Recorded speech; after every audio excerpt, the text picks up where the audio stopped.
এসেছি এখন সোনারপুর থানার সামনে। সোনারপুর যুব মোর্চার তরফ থেকে থানা ঘেরাও করা হয়েছে, কিন্তু কেন আমরা জেনে নেব। যুব মোর্চার কর্তৃপক্ষরা আমাদের সঙ্গে রয়েছে। এই যে সন্দেশকারীদের নির্মম অত্যাচার, তাদের জন্যই জানা গিয়েছে যে এই থানা কর্মসূচি বিজেপির যুব মোর্চার তরফ থেকে। তো আমরা জেনে নেব তাদের কাছ থেকে কী বিষয় এই থানা ঘেরাও হচ্ছে, আর এই কর্মসূচি আর কতদিন চলবে, কীভাবে ওনারা মুভমেন্ট করতে চাইছে। ম্যাডাম আপনার নাম? আমার নাম শ্রাবণ দাস, জেলা যুব মোর্চার আছি।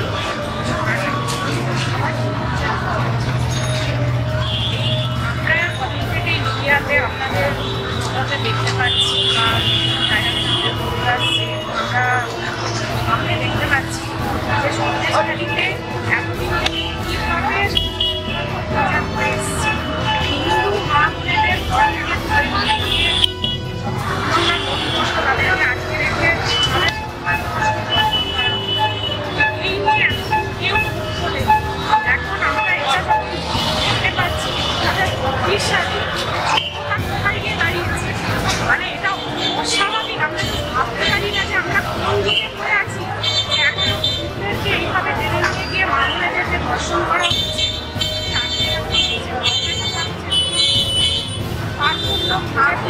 যুব মোর্চার তরফ থেকে আমরা এই আন্দোলন চালিয়ে যাবো যতদিন না শেখ শাহজাহানকে গ্রেফতার করবে এবং তার সাথে যুক্ত যারা আছে তাদেরকে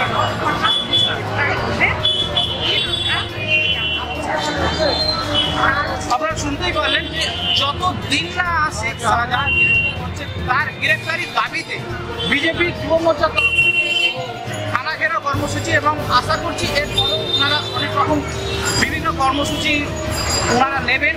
সেই বিষয়ে যদি আমরা কি জানতে পারি পরে কর্মসূচি আপনাদের এরপরে স্টেপ আপনাদের কী হবে?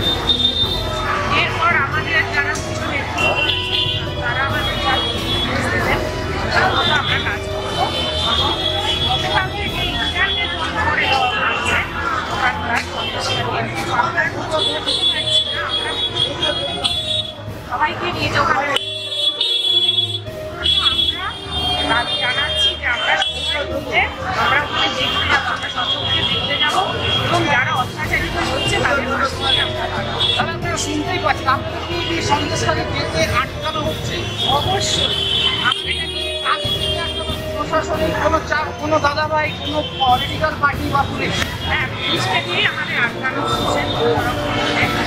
আপনারা দর্শক বন্ধুরা শুনতেই পাচ্ছেন সাধারণ কর্মীবৃন্দ, সাধারণ মা বোনেদের পাশে যে দাঁড়াতে পারছেন না, এটাই দাবি যে ওনারা যেতে পারছেন না। যারা ওখানে বেঁচে রয়েছেন, যাদের নির্যাতন হচ্ছে, তাদের সাথে কথা বলতে দেওয়া যাচ্ছে না, পুলিশকে দিয়ে তাদেরকে আটকে দেওয়া হচ্ছে।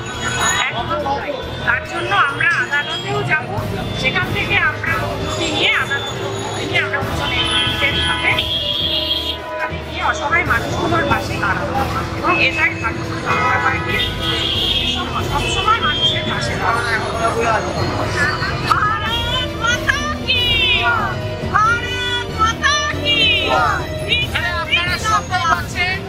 এখানে পুরোপুরি যারা বিজেপির যুব মোর্চার কর্মসূচি হচ্ছে এবং পুরোপুরি উত্তপ্ত একটা পরিবেশ।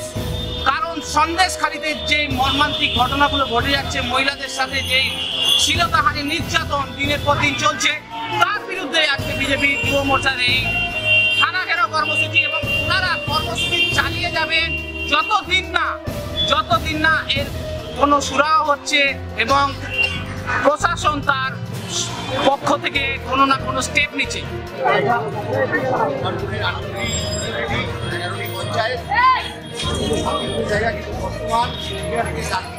যেভাবে নারীরা প্রতিষ্ঠিত হচ্ছে, মহিলারা লাঞ্ছিত হচ্ছে, আমরা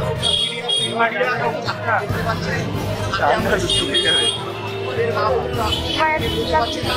সাধারণ মানুষ আজকের অবস্থায় আছে। আমরা বলেছি এরকম সন্দেশকারী এরকম জঘন্য তাহলে এই আন্দোলন বৃহত্তর হবে এবং যতক্ষণ না পর্যন্ত আমরা এর শেষ পর্যন্ত যেতে পারছি, আমরা কিন্তু বৃহত্তর আন্দোলন চালিয়ে যাবো। আমাদের থানার ভারপ্রাপ্ত আধিকারিক তিনি আশ্বস্ত করেছেন এরকম কেউ হবে না, থাকাকালীন হবে না, আমাদের আশ্বস্ত হয়েছি। আমরা বলে যাচ্ছি আমরা মা বোনদের রাখতে হবে এবং এখানে যে পরবর্তীকালে কোনো রকম ইনসিডেন্ট বা ঘটনা না ঘটে থাকে বিজেপি মোর্চার তরফ থেকে যে সন্দেশখালীর যে ঘটনা সেই ঘটনার উপর একটি বিক্ষোভ সভা এখানে ছিল এবং এই বিক্ষোভ সভার একটা ডেপুটেশন জমা দেওয়া হয়েছিল সোনারপুর থানাতে, কিন্তু সোনারপুর থানা কর্তৃপক্ষের তরফ থেকে বড়বাবু এবং মেজবাবুর তরফ থেকে সাফ কথা এটা জানানো হয়েছে যে আমরা কিছু এই বিষয়ে জানাতে পারবো না বা মিডিয়া বাইট দিতে পারবো না। এটাতে আমাদের সুপিরিয়াররা দেবে, মানে ওনারা ইঙ্গিত দিচ্ছেন ওনাদের হায়ার অথরিটি এসপি বা অ্যাডিশনাল এসপি ওনারা জবাব দিতে পারেন, ইনারা এই বিষয়ে কোনো রকম জবাব বা দিতে পারবেন না। তাই আমাদেরকে শুধু মুখে ফিরে যেতে হচ্ছে, আমরা কথা বলতে পারলাম না থানার বড়বাবু এবং মেজবাবুর সাথে এবং ওনাদের কাছ থেকে তার কোনো উত্তর পেলাম না। শুধু এইটুকুই জানতে পেলাম যে হ্যাঁ যে ডেপুটেশনটা জমা দেওয়া হয়েছে ওনারা শুধুমাত্র জমা নিয়ে তার বাইরে ওনারা জানেন না, কিছুই বলতে পারবেন। ধন্যবাদ।